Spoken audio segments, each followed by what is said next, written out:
We're here with Kellie Court from the Australian Council of Social Service. Kellie, why does energy efficient housing really matter to ACOS? Energy efficiency housing matters to ACOS because it's an opportunity for us to improve the health and financial well-being of people, as well as contribute to the emissions reductions goals of achieving, or limiting I should say, climate change to 1.5 degrees of warming. And when we think about energy efficient housing, one of the things that springs to mind, I suppose, is the Grand Designs house with all the cool technology, the solar passive architecture, the panels on the roof, the expensive insulation. It strikes me that that's not something that the majority of your constituency necessarily can easily implement. So how important is it that we tackle this problem in a way that is going to be inclusive of everybody? Yeah, that's a really good question. And I mean, that style of house you described is something that we should be aiming for in terms of new builds, really passively well-designed house, as you said, with solar on it and those sorts of things. But, you know, we've got something like 9.6 million existing homes. It's going to be quite expensive to improve the standard of those homes, especially because on average existing homes are about 1.7 energy efficiency rating stars, the way we think of new builds, compared to new builds which are currently 6-star. So there's a lot of work to do, and it will be hard to do it at once.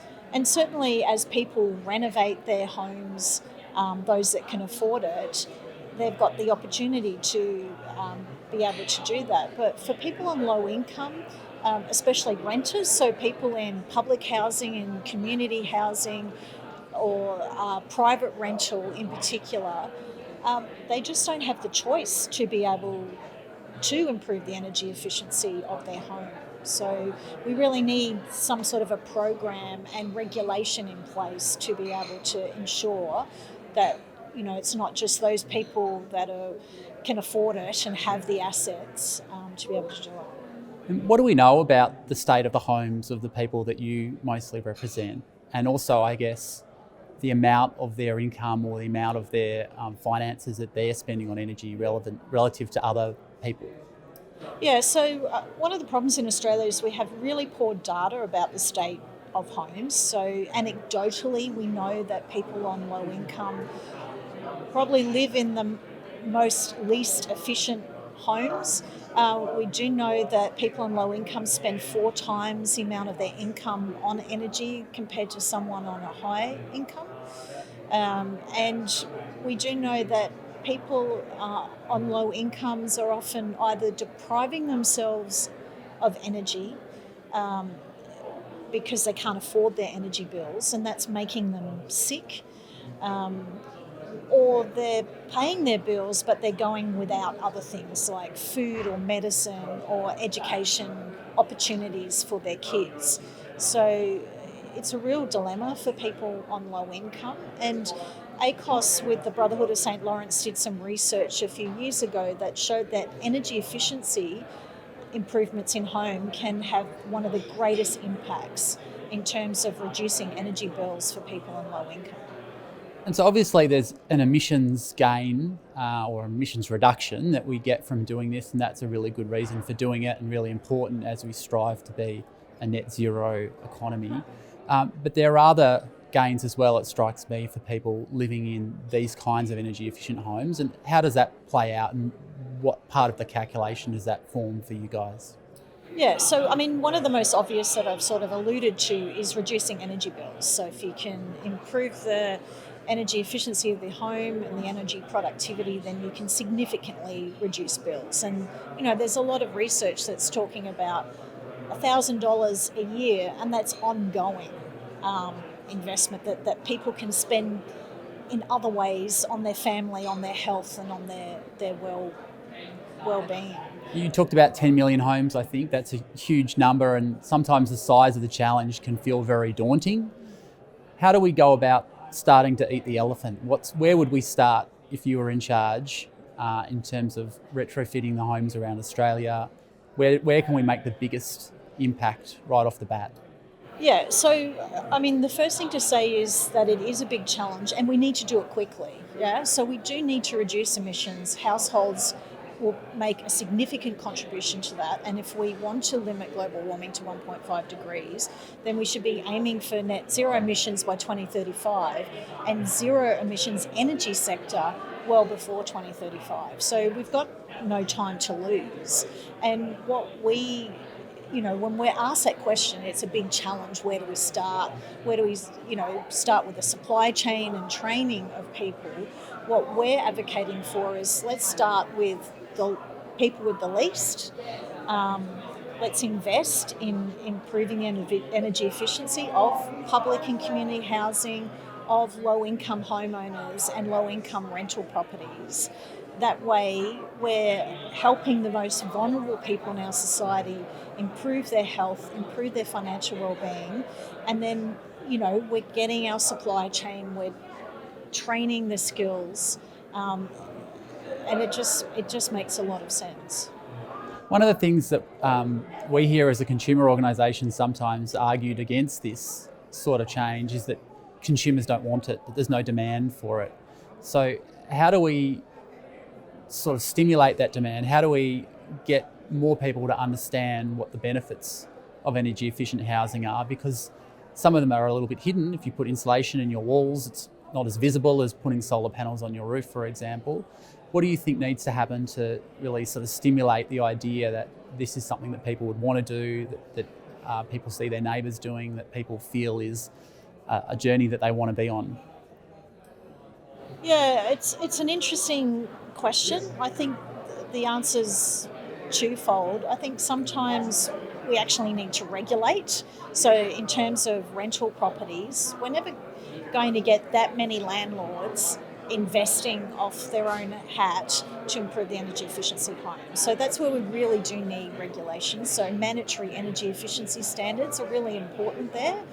And I think for some people, having disclosure, so energy efficiency disclosure of homes when they're bought and sold, will then encourage people to think about... Makes it more visible in that sort of labelling sense. Yeah, you get to see what star rating is my home. And people do, once they live in a comfortable home, want to keep living in a comfortable home. So I think regulation can play a really important role and making those standards and benefits really visible for people. You hit on something there when you sort of talked about renters. A lot of the feedback we get from people who are very frustrated in this space are, younger people who are really interested in energy efficiency, in the net zero journey, but who feel quite helpless because of their status as renters. So how important is it going to be to deliver for that constituency real change that allows them to be part of the journey? Oh, look, critical, because more and more people are renting, yeah, and so it's just going to be really important that we have standards in place that require landlords to improve the efficiency of their homes, so that people are living in healthy and safe homes. It should be a right, I guess. Heard it said recently that we might be approaching a tipping point where we start to see more action in this space. It's something that's been thought about and talked about for a long time with very slow progress.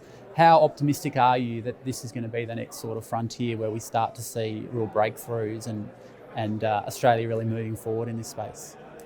Yeah, I guess I was personally buoyed a few years ago when the former COAG committed to improving the energy efficiency of existing homes. It was the first time that governments had said they would do that, and there is a process on the table looking at a framework for mandatory disclosures and a framework for energy efficiency standards for rental properties.